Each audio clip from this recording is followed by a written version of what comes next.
বন্ধু। ওয়ালাইকুম আসসালাম আমি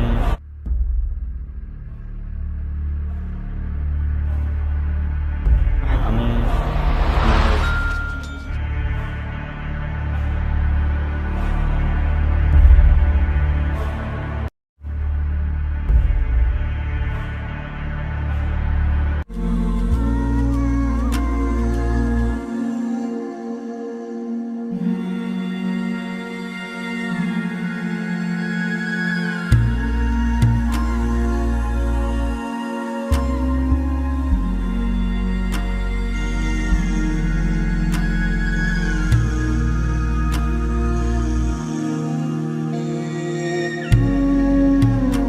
আজকে হেভি গেম খেলবো, একদম সেই লেভেলের গেম খেলবো আজ।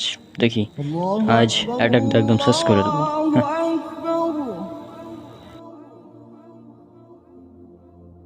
Attack, yes attack, yes yes. নামাজের সময় কি করছে রণকে? অ্যাটাক, দরজা মার, এদিকে মার। দরজা তো খোলা আছে, দেখি ভিতরে যাই, একদম কি অবস্থা। মার, হ্যাঁ একদম শেষ। মার ওকে মার। হে রণক, নামাজ পড়তে যাবে না? অ্যাটাক, অ্যাটাক, হে রণক। আবে শুনতে পাস না নাকি রণক? কি একটা অবস্থা, আজীব ব্যাপার।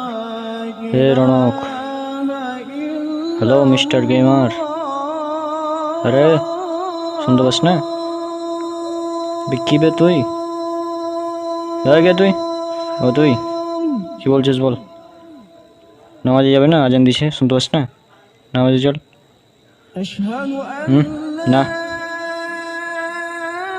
নামাজে যাবে না, তুই যা, তুই যা। এই হারাম গেম খেললে তুই নামাজ ছেড়ে দিলি, কি একটা অবস্থা। এই হারাম মানে কি বললি তুই? গেম হারাম মানে? হ্যাঁ, কে বললো তোকে বলে গেম হারাম? আচ্ছা আমি নামাজ পড়ে এসে বিষয়টা দেখছি, হ্যাঁ বুঝলি? তুই দাঁড়া, আমি নামাজ পড়ে আসছি, তারপর দেখছি।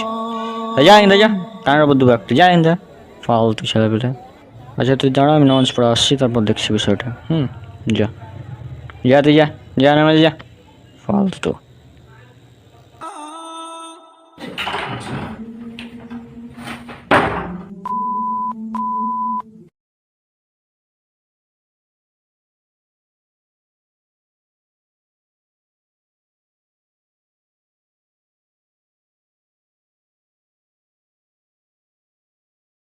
এখনো খেলছিস তোর না? তুই আবার আসছিস?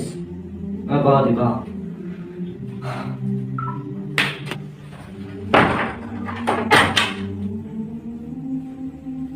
বস, এখানে বস। বল কি তোর হারামের তোর করছি আমি?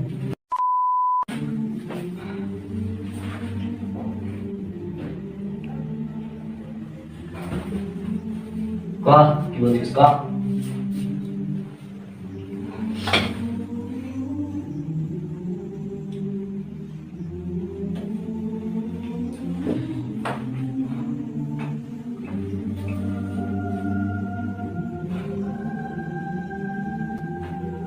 তুই এরকম কেন হলি?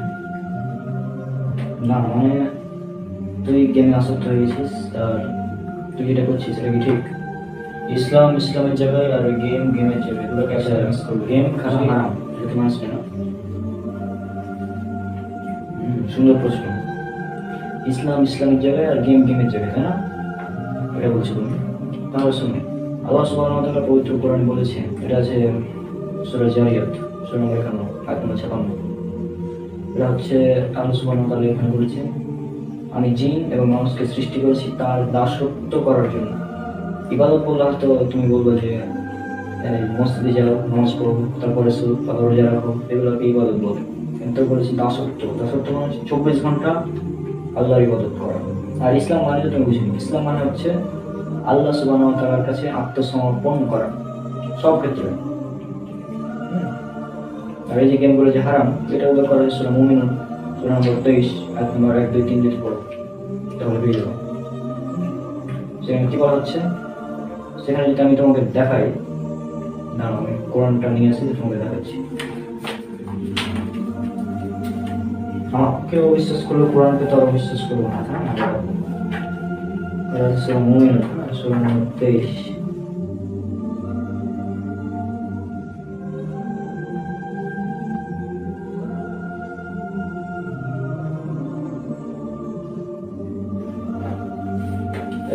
স্পষ্ট হতে লেখা,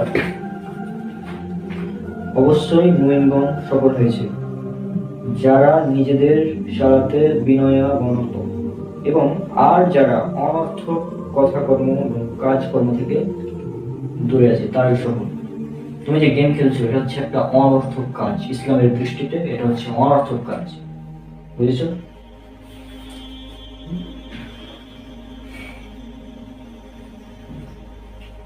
আরে পাগল, গেম অনর্থক কাজ কেন দেবে? আমি তো আমার এন্টারটেনমেন্টের জন্য সময় পার করছি, সমস্যা কি? আচ্ছা, ইসলামের দৃষ্টিতে এটা হচ্ছে অনর্থক কাজ। তুমি এটা করছো, এই গেম খেলছো তুমি না, এই গেমটা হচ্ছে অনর্থক। এটা তুমি মানো বা না মানো, এটা অনর্থক কাজ ইসলামের দৃষ্টিতে, অনর্থক এটা। কারণ এই কাজে তুমি সময় নষ্ট করছো। আল্লাহ সুবহানাহু ওয়া তাআলা সূরা আসর পড়েছো নাকি? এটা এই সূরাটা তো অবশ্যই জানা উচিত তোমার, সূরা আসর। এই এই সূরাটা তোমাকে দেখে দিই।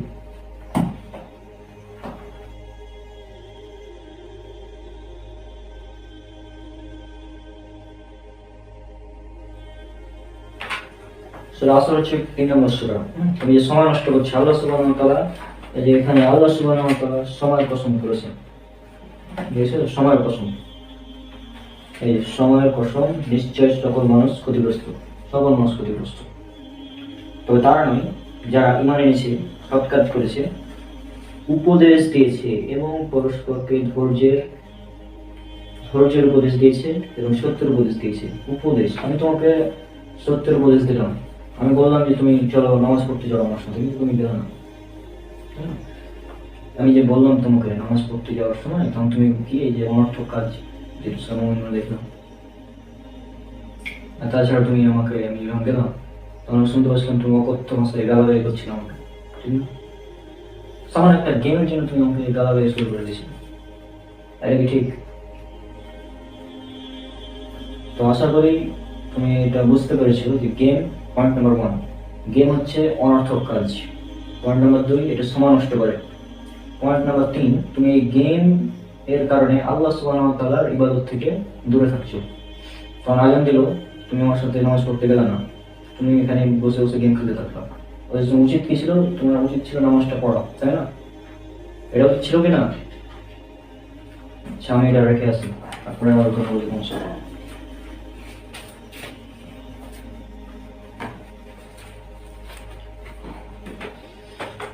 তাহলে বিষয়টা একদম ক্লিয়ার, তুমি আশা করি বুঝতে পেরেছো। আর কিছু বলার আছে তোমার? আমি তো বিষয়টা ক্লিয়ার করে দিলাম। গেম, পয়েন্ট নাম্বার 1, সময় নষ্ট করে। নাম্বার 2, এটা অনর্থক কাজ। নাম্বার 3, এটা তোমাকে আল্লাহর ইবাদত থেকে দূরে রাখছে, কারণ তুমি নামাজের সময় গেম খেলছো। তাছাড়া তুমি এই গেমের কারণেই মানুষকে গালাগালি করছো। পয়েন্ট নাম্বার 4, এটা হচ্ছে, এটাই প্রমাণ করে যে তুমি এই গেমে আসক্ত হয়ে গেছো, ঠিক আছে? তুমি বলছো যে আমার সমস্যা কি, তাই না? তুমি গেম খেলছো, তুমি নামাজ পড়ছো না, আমার কি? আমার তো কিছুই আছে না, যাই না। কিন্তু ওই যে সূরা আসরে আল্লাহ সুবহানাহু ওয়া তাআলা বলেছেন, যারা ঈমান এনেছে, সৎকর্ম করেছে এবং পরস্পরকে ধৈর্যের এবং সত্যের উপদেশ দিয়েছে। আমি তোমাকে উপদেশ দিলাম, তুমি সেটা মানবে না, সেটা তোমার ব্যাপার, ঠিক আছে? কারণ আমি জানি গেম একসাথে একদম ছাড়া সম্ভব না, তাই মাঝে মাঝে খেলবো, মাঝে মাঝে ছেড়ে দেবো, এরকম এরকম করে ইনশাল্লাহ একদিন তোমার গেম ছুটে যাবে। আল্লাহ সুবহানাহু ওয়া তাআলার কাছে সাহায্য চাও যে এভাবে দেওয়া করবো যে আমি যেন গেমগুলো ছাড়তে পারি, ঠিক আছে? তো আশা করি আজকে তোমাকে যেগুলো বললাম সেগুলো তুমি বুঝেছো।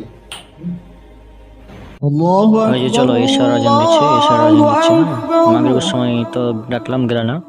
চলো এখন আমরা নামাজ পড়তে যাই। হুম চলুন তাহলে নামাজ পড়তে। আচ্ছা চলো।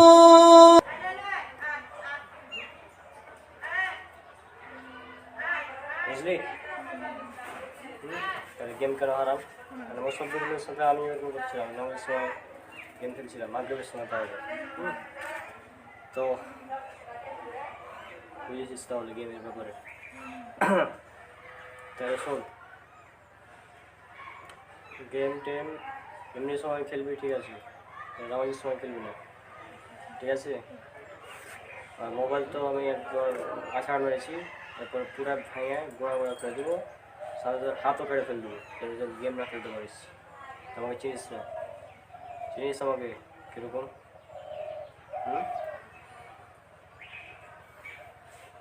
কিছুদিন আগে যখন তোকে এক হাতে উপরে চাড়লাম, আমি বুঝেছিলি আমার ভিতরে কত শক্তি আছে।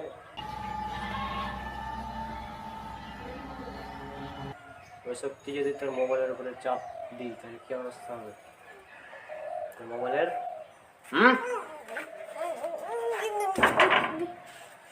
বুঝলি?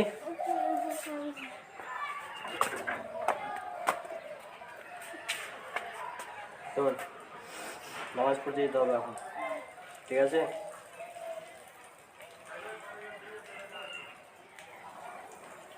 আর গেমটা ভালো খেলবি না, গেম খেলা হারাম, পাপ। হ্যাঁ, চেষ্টা করবি গেম না খেলার। তা যদি খেলিস মাঝে মধ্যে খেলবি, নামাজের সময় যেন করতে না হয়। চল নামাজ পড়। এই জায়গায় একটু সই করেন।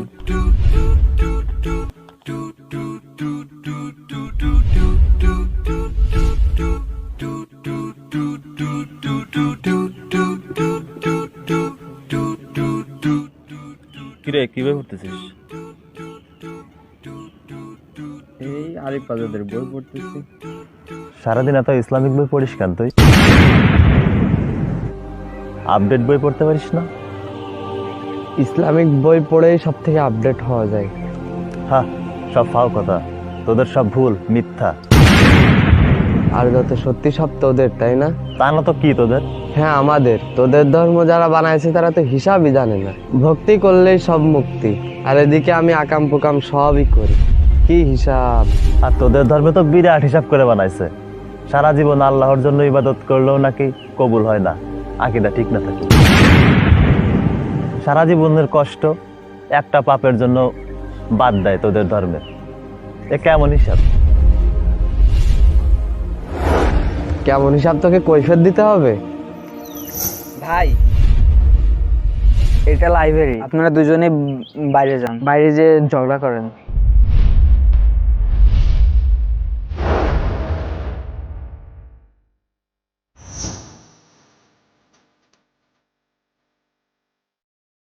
এরপর থেকে হিসাব করে কথা বলবি। হিসাব করে কথা বলবো?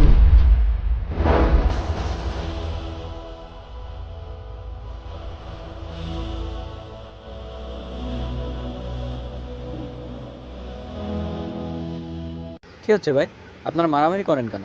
তা দিয়ে আপনার দরকার কি? জান, মারামারি থেকে আলোচনার সমাধানই উত্তম। কি হয়েছে বলেন দেখি, কিছু করতে পারি কিনা। কাহিনী হচ্ছে, ভাই আপনি মুসলিম, আপনি যে একজনের সাথে তর্ক করছেন, আপনার উত্তর জানা না থাকলে আপনি উত্তর দিবেন না, কিন্তু তর্ক কেন করলেন? এটা তো ইসলামের শিক্ষা না ভাই, মারামারি এগুলো তো ইসলামের শিক্ষা না। আর ভাই আপনি আপনি হিসাব চাচ্ছিলেন যে ইসলাম কেন এরকম নিয়ম দিল যে আকীদাই ঠিক না থাকলে আমলে কাজে আসবে না।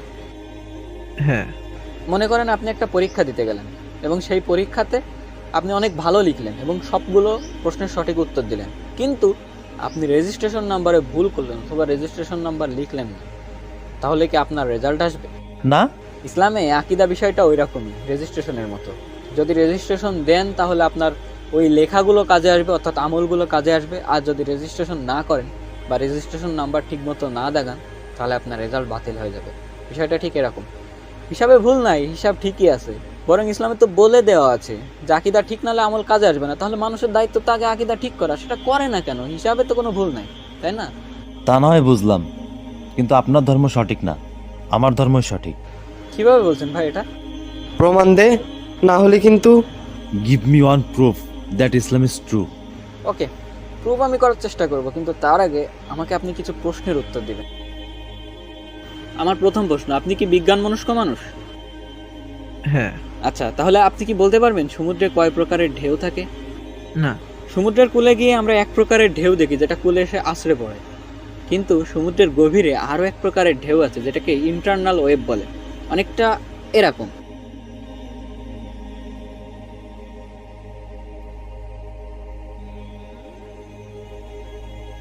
এটা কেন হয় আপনার কি জানা আছে? না। এটা এজন্য হয় যে আমরা জানি যে কোনো বস্তু তাপ পেলে সেটার প্রসারণ ঘটে, অর্থাৎ সেটা হালকা হয়ে যায় এবং ঘনত্ব কমে যায়। এখন সমুদ্রের পৃষ্ঠে যখন সূর্যের আলো পড়ে তখন 200 মিটার পর্যন্ত সূর্যের আলো এবং তাপ সমুদ্রের গভীরে প্রবেশ করতে পারে। 200 মিটার নিচে কিন্তু ঘন অন্ধকার, ফিকে অন্ধকার, এবং সেইখানে নিজের হাতটাও দেখা যায় না। আর ওই যে 200 মিটার পর্যন্ত তাপ যায় না, ওই 200 মিটারে দেখা যায় যে তাপ পেয়ে সেই বস্তুর প্রসারণ ঘটে যায় এবং ওই ঢেউয়ের গতি বেশি থাকে। কিন্তু অন্যদিকে সমুদ্রের গভীরে যেহেতু আলো তাপ কিছুই পৌঁছায় না, সেহেতু সেই পানির ঘনত্ব বেশি থাকে এবং দেখা যায় যে সেইখানে অন্য এক গতির ঢেউ তৈরি হচ্ছে। অর্থাৎ সমুদ্রের পৃষ্ঠের 200 মিটার উঁচু থেকে শুরু করে পৃষ্ঠ পর্যন্ত এক গতিতে ঢেউ যায়, আর সমুদ্রের গভীরের পানি আর এক গতিতে যায়। এখন আপনি বলেন, আজ থেকে 100 বছর আগের ডুবুরিরা আধুনিক প্রযুক্তি ব্যতীত তারা কি 200 মিটার পর্যন্ত ডুব দিয়ে যেতে পারতো? না। আজ থেকে 100 বছর আগে যদি না পারে, তাহলে 1400 বছর আগে কি পারতো? না। বিজ্ঞানীরা কিন্তু এটা 50 বছর আগে আবিষ্কার করেছে। কিন্তু মজার ব্যাপার হচ্ছে, কোরআনে সূরা নূরের 40 নম্বর আয়াতে আল্লাহ সুবহানাহু ওয়া তাআলা এই কথাটা কিন্তু বলে দিয়েছেন। আপনি কিন্তু বলেছেন কোনো সাধারণ মানুষের পক্ষে এটা বলা সম্ভব নয়, তাও আবার কোনো মরুভূমিতে থাকা ব্যক্তি যে সমুদ্র সম্পর্কে তেমন ধারণাই রাখে না। সে আয়াতটা যদি আমরা পুরো দেখি, সেখানে আল্লাহ সুবহানাহু ওয়া তাআলা বলছেন, অথবা তাদের কর্ম সমুদ্রের বুকে গভীর অন্ধকারের ন্যায়, যাকে উদ্বেলিত করে তরঙ্গের উপর তরঙ্গ, যার উপরে ঘন কালো মেঘ, একের উপর এক অন্ধকার। আয়াতটা ভালো করে লক্ষ্য করুন, ঢেউয়ের উপরে ঢেউ এবং তার উপরে ঘন মেঘমালা এবং নিচেই ঘন অন্ধকার। তাহলে 1400 বছর আগে উইথাউট এনি আধুনিক প্রযুক্তি সমুদ্রের গভীরের তথ্য এই মরুভূমিতে থাকা ব্যক্তিবর্গ কিভাবে দিতে পারেন? এটা কখনোই কোনো মানুষের পক্ষে সম্ভব না। এটা তার পক্ষেই সম্ভব যিনি ওই জিনিসটা সৃষ্টি করেছেন, সমুদ্রের ওই 2 প্রকার ঢেউ যিনি সৃষ্টি করেছেন, শুধুমাত্র তিনিই বলতে পারেন। আর এটা কোথায় বলা আছে? কোরআনে। অন্তত যারা চিন্তা ভাবনা করে তাদের এখান থেকে অনেক কিছু শেখার আছে এবং অনেক কিছু ভাবার আছে। আশা করি আপনি বুঝেছেন। যাই হোক, আর ঝগড়া করেন না, আমি আসি। আসসালামু আলাইকুম।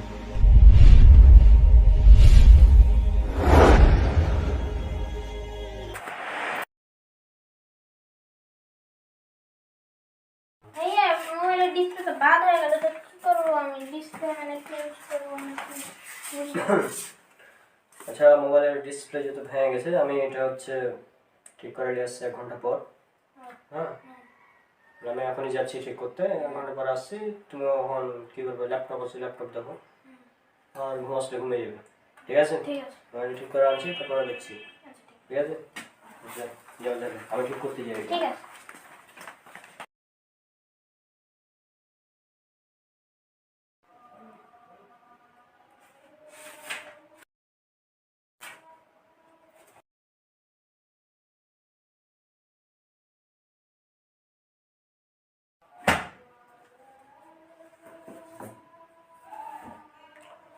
রাবিক তো ঘুমাইছে, দেখি ওর ফোনের কি অবস্থা।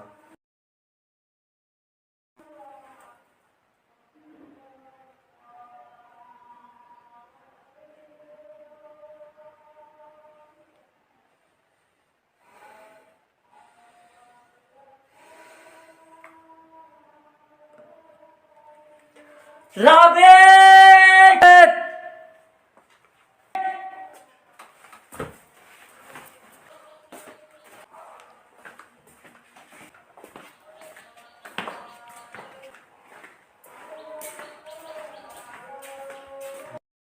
এই রাবিক! এই! কি হলো ভাইয়া? এত রাগ করছে কেন? কি এগুলা? এগুলা কি? এগুলা কি? কোনটা? কি এগুলা? এগুলা কি? কি করছিস তুই? কি করলাম করবো আমি? এই কি করছিস এগুলা? হ্যাঁ, এই কি করছিস তুই? কি করছিস তুই?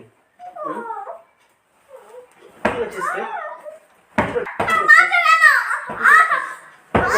তারপরে বল।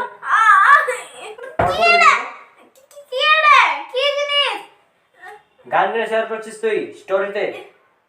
কোন গান? কোন গান? স্টোরিতে দেখ। এটা কি গান? এটা কি গান? দেখ তুই, দেখ। ওইটা তো সমস্যা কি? সমস্যা কি মানে?